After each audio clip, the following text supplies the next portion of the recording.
August 1943. Over the Solomon Islands, a veteran Japanese Zero pilot emptied his guns into an American F6F Hellcat at point-blank range, watched his tracers tear into the fuselage, and waited for the fireball that never came. Instead, the Hellcat simply rolled away, absorbed hundreds of rounds that should have killed it instantly, and kept fighting. What did this seemingly indestructible American fighter reveal about the one fundamental difference between Japan and America that would ultimately decide who would win the Pacific War? Before we jump back in, tell us where you're tuning in from, and if this story touches you, make sure you're subscribed, because tomorrow, I've saved something extra special for you.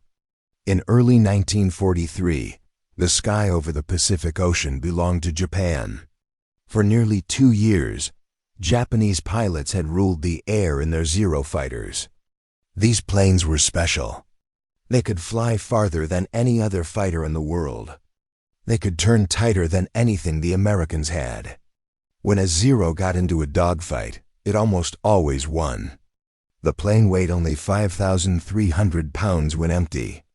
It was light like a bird.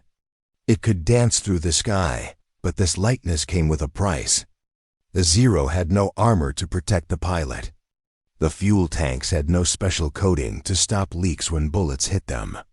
One good shot could turn a Zero into a ball of fire. The thin metal skin was barely thicker than a soda can. Japanese engineers made these choices on purpose. Japan was a small island nation with few natural resources.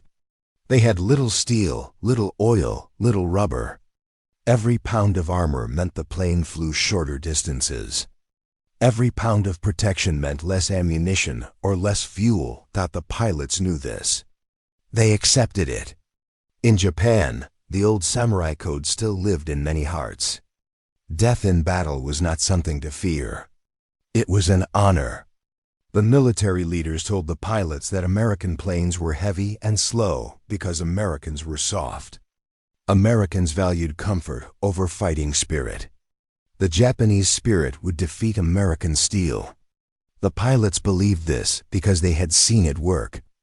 In the early days of the war, Zeros shot down American planes with ease. Lieutenant Takeo Yamada had flown the Zero for 18 months.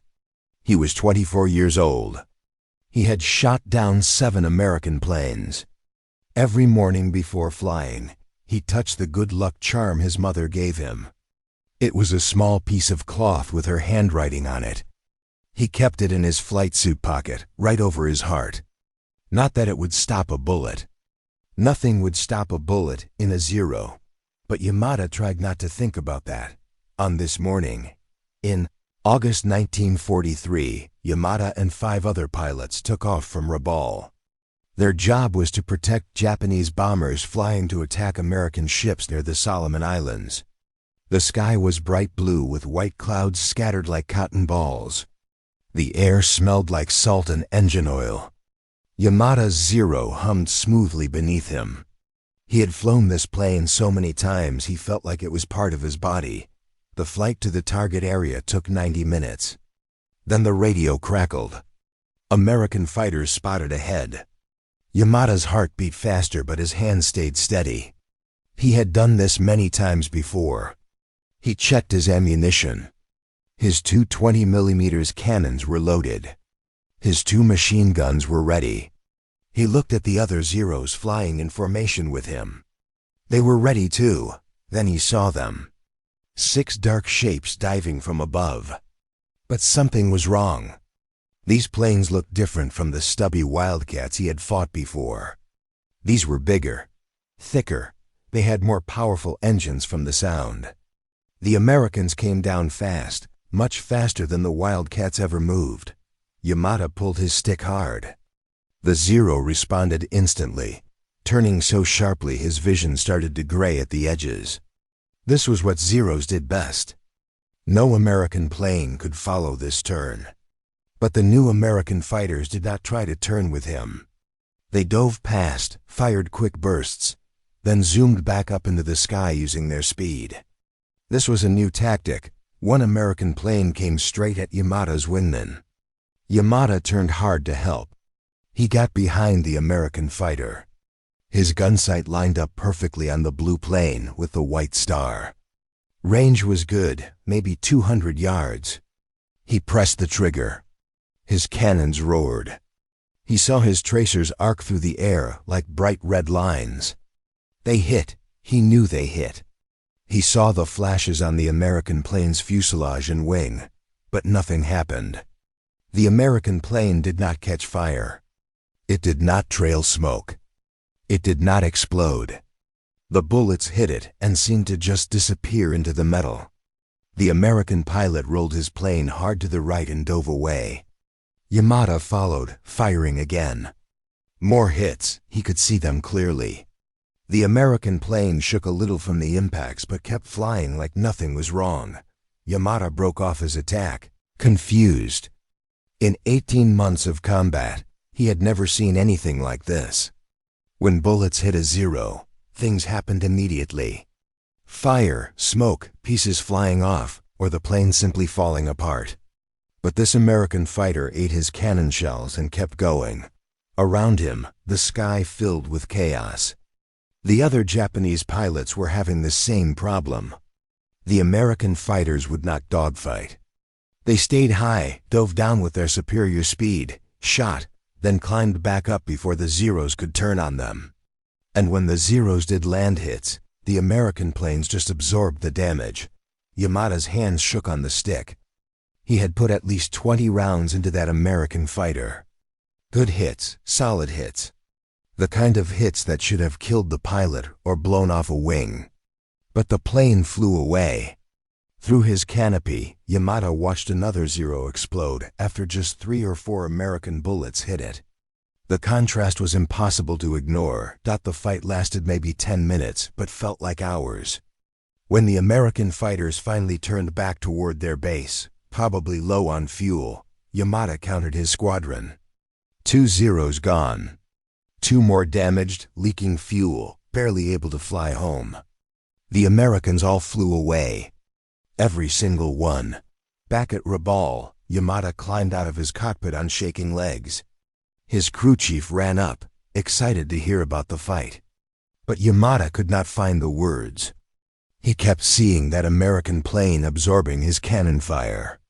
He kept seeing the tracers hit and did nothing. Finally he spoke. I hit him perfectly. Direct hits. Many of them. He looked at his crew chief with confusion in his eyes. Why didn't he die? Over the next 3 months, Yamada fought the new American fighters 7 more times. Each fight taught him something new, something terrible. The pattern became clear. These planes, which he learned were called Hellcats, could take punishment that would kill a Zero 10 times over. In September, he watched a Hellcat take hits from 3 different Zeros at once. Smoke poured from its engine. Pieces flew off its tail. But it kept flying. It made it back to its carrier. Yamada knew this because Japanese scouts reported seeing it land, still flying, still bringing its pilot home alive. The intelligence officers started collecting information. They interviewed every pilot who fought the Hellcats. They studied pieces of shot-down American planes. They looked at photographs. What they found shocked everyone. A Hellcat weighed 9,200 pounds empty. That was nearly 4,000 pounds heavier than a Zero. Where did all that extra weight go? It went into keeping the pilot alive. The Hellcat had armor plates around the cockpit. Steel plates, thick as a man's thumb, wrapped around the pilot's seat. The windscreen was not regular glass. It was made of layers of glass and plastic that could stop bullets. The fuel tanks had a special rubber coating inside. When bullets punched through the tank, this rubber sealed itself around the hole. The fuel might leak a little, but it would not spray everywhere and catch fire like Zero tanks did. The engine was different too. The Hellcat used a big radial engine, a Pratt & Whitney R2800. It had 18 cylinders arranged in 2 rows like a star. If bullets hit a few cylinders, the other cylinders kept working. The engine could lose 3 or 4 cylinders and still get the pilot home. The Zero's engine had only 14 cylinders in a different arrangement. 1 or 2 good hits would make it quit. During a briefing in October, a Japanese intelligence officer showed the pilots a chart. He had written down the weights. Zero, empty weight, 5,300 pounds. Hellcat empty weight, 9,200 pounds. Difference, 3,900 pounds. He pointed at this number. This is how much Americans care about their pilots' lives, he said. This is all armor, protection systems, stronger frame, backup equipment. The room went quiet. The pilots did math in their heads. That extra weight was almost as much as an entire Zero. Another pilot, Lieutenant Sato, had been shot down and rescued from the ocean. He spent 2 days in a life raft before a Japanese submarine found him. While floating in the Pacific, he had time to think. At the next meal, he sat with Yamada and spoke quietly. "I figured something out in that raft," Sato said. "The Americans can afford to add all that armor. They have so much steel they can waste 4,000 pounds on just protection. We are fighting with our last pieces of metal. Every Zero that gets shot down, we struggle to build a replacement." Yamada had noticed this too. 6 months ago, when he first started flying, he got a brand new Zero straight from the factory.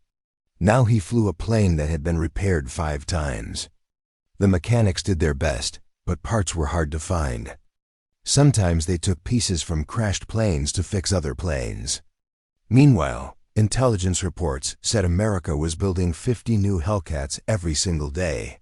50 per day. That number seemed impossible. The truth sank in slowly, like water filling a boat. This was not just about which plane was better in a dogfight. This was about factories. This was about resources. This was about a nation that could build planes as heavy as trucks and fill the sky with them. Japan built planes as light as bicycles and struggled to replace losses. In November, Yamada's squadron got a new pilot, fresh from training. The boy was 19 years old. He had trained for only 6 months because Japan needed pilots desperately. Before the war, pilot training took 2 years. Now it took 6 months because there was no time, no fuel for longer training. Yamada watched this boy climb into a patched-up Zero with 150 hours of flight time total. Then he watched that same boy die on his 3rd mission when a single Hellcat burst killed his engine with 1 pass. That night, Yamada could not sleep. He kept thinking about something. The Americans sent their pilots out in planes designed to bring them home. Armor wrapped around them like a metal hug. Fuel tanks that sealed themselves. Engines that kept running even when damaged. Everything about the Hellcat said, "Your life matters. Come home safe." Everything about the Zero said, "Be light. Fly far. Win or die." The older pilots started having quiet conversations. They never spoke loud enough for the officers to hear. But in small groups, late at night, they talked. How many Hellcats were there now? Hundreds? Thousands? How many would there be next year? One pilot mentioned seeing an American supply ship that had been bombed, but not sunk. On its deck were crates marked Coca-Cola. The Americans shipped soda across an ocean in the middle of a war. What kind of nation had resources for that? Yamada remembered what his commanders told him before his first mission. Americans were soft. They loved comfort. They would break when the fighting got hard. But the Hellcat showed something different. The Hellcat showed that Americans valued their people enough to surround them with steel. That was not softness. That was something else. That was a kind of strength Japan did not have. By December, Yamada had been in combat for a year and a half. He had seen most of his original squadron die. The new pilots lasted weeks, sometimes just days. But the same American pilots kept appearing in the sky, mission after mission, protected by their armor, brought home by their tough planes. Yamada started to wonder something he never thought he would wonder. He wondered if Japan could actually win this war. Preparing and narrating this story took us a lot of time, so if you are enjoying it, subscribe to our channel. It means a lot to us. Now back to the story. In late October 1944, Yamato watched something that broke him. He was flying patrol near the Philippines when a group of Hellcats attacked his formation. The fight was short and brutal. The Americans had learned to work together perfectly. They came in pairs, one high and one low, covering each other. Yamato's Zero could still turn better, but it did not matter anymore. The Hellcats did not dogfight. They just attacked, zoomed away, then came back for another pass. During the fight, Yamato managed to get behind one Hellcat for almost 10 seconds. That was long enough. He fired everything he had. His 20mm cannons hammered the American plane. His machine gun stitched a line of holes across the fuselage. He saw pieces fly off. He saw smoke. He saw the Hellcat shudder from the impacts. But it did not go down. The pilot turned hard and dove toward the ocean, trailing a thin line of smoke. The fight ended when the Hellcats ran low on fuel. They always knew when to leave. They had radios that actually worked and wingmen they could count on.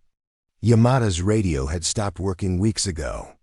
No replacement parts existed. He flew alone now because all his wingmen were dead. After the Americans left, Yamato turned back toward base. His Zero coughed and sputtered. The engine had been running rough for days. The mechanics tried to fix it, but they had no spare parts. They cleaned what they could and hoped it would keep working. As he flew home, something made Yamato look toward the American carrier fleet in the distance. He should not have looked. He should have just flown home. But something pulled his eyes in that direction. Through the haze, maybe 10 miles away, he saw an American carrier. And he saw a plane coming into land. Even from this distance, he could see it was a Hellcat. It was the one he had shot. It had to be. Smoke still trailed behind it. It flew crooked, like one wing was damaged. But it was flying. It was going home. Yamato watched the Hellcat land on the carrier deck. The landing was rough, but the plane made it down. The pilot would climb out. The pilot would have dinner that night. Maybe the pilot would write a letter to his wife or girlfriend. The plane would get repaired. In a few days, that same pilot would fly again in either that same plane or another just like it. Something inside Yamato cracked like ice breaking. He looked down at his own plane. His Zero had been patched so many times he could see different colors of paint where repairs had been made. One of his guns jammed every third time he fired it. His radio was dead. His compass worked only sometimes. The fabric on his seat had holes in it. He could see wires and metal underneath. This plane was barely flyable. But it was all Japan had left to give him. The thought came to him suddenly and clearly, like a voice speaking in his head. They knew. His commanders knew he was flying a dying plane. They knew the Hellcats were better. They knew Japan was running out of everything. But they sent him up anyway. They sent boys with 6 months of training up in broken planes against American pilots in armored machines. They sent them to die. The good luck charm his mother gave him was still in his pocket. He touched it through his flight suit. Would it have mattered if his plane had armor? Would he still be alive because bullets could not reach him? Would his friends still be alive? They died because bullets punched through thin metal and hit them. They died because their fuel tanks exploded.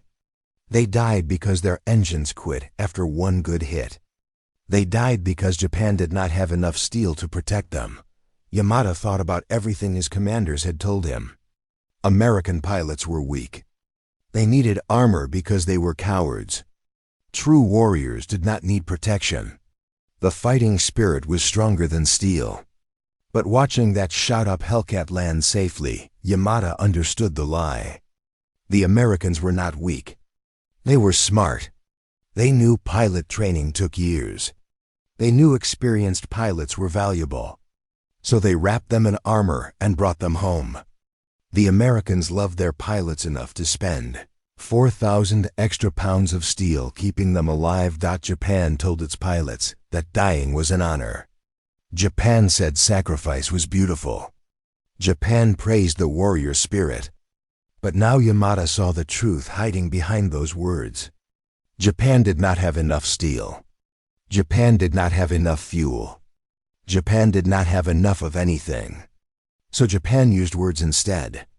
Words about honor. Words about spirit.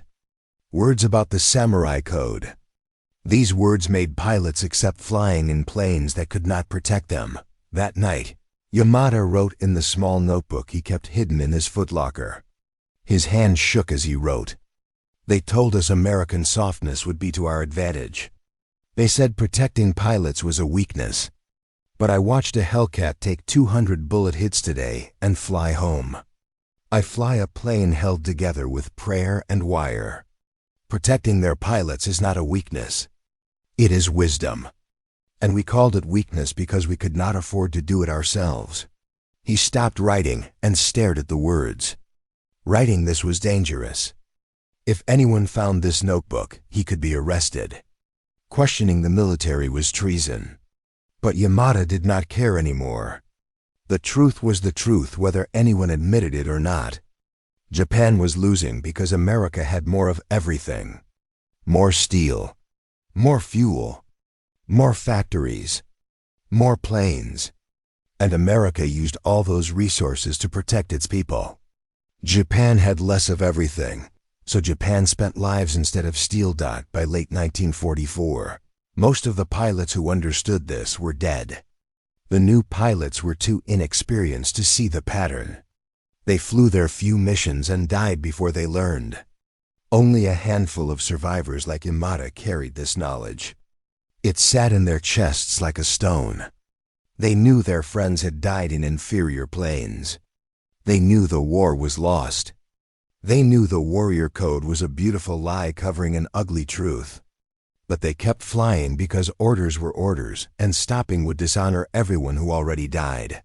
Yamada closed his notebook and hid it under his thin mattress. Tomorrow he would fly again in his patched Zero. Maybe tomorrow he will die like everyone else. But tonight, he knew something his commanders did not want him to know. He knew that steel was stronger than spirit. And he knew that Japan had run out of steel a long time ago. Yamada survived the war. He did not know how. By early 1945, fuel was so scarce that planes barely flew. Food became hard to find. The mechanics had no parts left to fix anything. In April, his squadron was ordered to prepare for special missions. Everyone knew what that meant: kamikaze, one-way flights into American ships. But before his turn came, the war ended. On August 15, 1945, the Emperor spoke on the radio for the first time in history. His voice was thin and hard to understand, but the message was clear. Japan had surrendered. Yamada returned home to Osaka. In November 1945, the train ride took 2 days because so many tracks were bombed. He stared out the window at his country. Entire cities were flattened. Tokyo was mostly ash and rubble. Yokohama looked like the surface of the moon. Osaka, his home, was burned.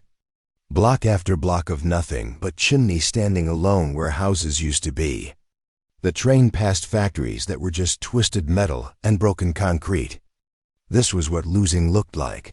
When he finally reached his family's neighborhood, his heart sank. His street was gone. Just gone. He walked through ash and debris, looking for anything familiar. Then he saw his mother. She was living in a shack made from pieces of corrugated metal and charred wood. She had lost weight. Everyone had lost weight. His father had died in the firebombing. His younger brother had died on some island Yamada never heard of. His mother cried when she saw him. He was the only one who came home. That first week, American occupation soldiers arrived in Osaka. Yamada watched them from his mother's shack. They came in trucks, big green trucks that looked brand new. The trucks were full of supplies, food, medicine, building materials. The soldiers looked healthy and well-fed. Their uniforms were clean and fit them properly. They had boots without holes. They had cigarettes and chocolate. One soldier gave chocolate to a group of Japanese children. The children stared at it like they had never seen such a thing. Yamada remembered the Coca-Cola story he heard during the war. At the time, it seemed impossible. Now he understood. America had so much that its soldiers could hand out candy to enemy children like it was nothing. Japan could not even feed its own people. The contrast hit Yamada like a punch. Everything he saw during the war was true. America had been holding back. America had resources Japan could not imagine. In his pocket, Yamada still carried his mother's good luck charm and his hidden notebook. Those were the only things he brought home from the war. The charm had kept him alive, maybe. The notebook held truth that was dangerous to write, but impossible to forget. Some nights he took it out and read his own words by candlelight. The words about armor and wisdom. The words about steel versus spirit. The words felt even more true now, standing in the ruins of his homeland. Over the next months and years, Yamada watched American engineers help rebuild Japan. They brought concrete and steel. They brought plans for factories. They brought a different way of thinking. Japanese engineers started learning from them. Slowly, a new idea took root in Japan. Build things that last. Build things that protect people. Build quality, not just quantity. Do not waste lives. Value your workers. Use technology to make people safer. Yamada found work at a small factory that made parts for trains. Later, he moved to a company building motorcycles. Then cars. He noticed something in these new Japanese companies. They cared about safety in ways the Japanese military never did. Seatbelts. Crumple zones. Strong frames designed to protect passengers. It was like the lesson of the Hellcat had spread through Japan's entire culture. Protect your people. Bring them home safely. That is not a weakness. That is strength. In 1963, Yamada's company sent him to America for training. He flew on a passenger airplane for the first time. The plane was a Boeing 707, built in America, operated by Japan Airlines. As the plane climbed into the sky, Yamada looked around the cabin. Emergency exits clearly marked. Life vests under every seat. Oxygen masks ready to drop. Redundant systems everywhere. Multiple engines, so if one failed, the others would keep working. The whole plane was designed to keep everyone alive. It reminded him of the Hellcat. He visited an aircraft factory in Seattle. Inside, he saw passenger planes being built on assembly lines. Each plane took months to construct. Every rivet checked. Every system tested multiple times. Workers spent hours making sure each plane was safe before it ever flew. The factory manager explained their philosophy to the Japanese visitors. "Our job is to bring people home to their families," he said. "Every decision we make starts with that goal." Yamada thought about the Zero factory he had visited once during the war. Workers rushed to build planes as fast as possible. Speed was everything. Quantity over quality. Get the planes out. Do not worry about armor. Do not worry about protection. Just build them light and build them fast. That factory was ash now. But this American factory was making planes that would fly for 30 years. On his last night in America, Yamada sat in his hotel room and took out his old notebook. He had carried it for 18 years. The pages were yellow and fragile. He read his words from 1944 about the Hellcat and wisdom and steel. He thought about writing something new. Finally, he picked up a pen and wrote on the last empty page. "The war taught me that nations reveal their values in how they build things. In the Zero, we asked pilots to be samurai. We sent them to die in beautiful but fragile machines. In the Hellcat, Americans built planes for pilots with families who wanted them home. That difference, that simple choice about whether to spend steel on armor or save it for more planes, decided everything. Japan learned this lesson the hard way. We learned that protecting people is not softness. It is the highest form of strength. We learned that technology should serve life, not demand it. We learned these lessons in defeat. But we learned them. And now we build things the right way. Years later, in 1985, Yamada was an old man. He stood at an airport watching planes take off and land. Japanese planes, American planes, planes from everywhere. All of them built with the same idea. Bring people home safe. Use technology to protect life. Multiple backup systems. Strong frames. Redundant equipment. Every plane in that sky carried the lesson of the Hellcat. Whether anyone remembered it or not, Yamada died in 1989. At his funeral, his grandson found the old notebook among his things. The grandson read the words about the Hellcat and armor and wisdom. He did not fully understand. He had grown up in peaceful Japan where planes were safe and cars had airbags and factories protected workers. He did not know his grandfather had watched friends die in planes too light to save them. But he kept the notebook anyway. Some truths are worth remembering, even if you never had to learn them the hard way. Up next, you've got 2 more standout stories right on your screen. If this one hits the mark, you won't want to pass these up. Just click and check them out. And don't forget to subscribe and turn on the notification bell so you don't miss any upload from us.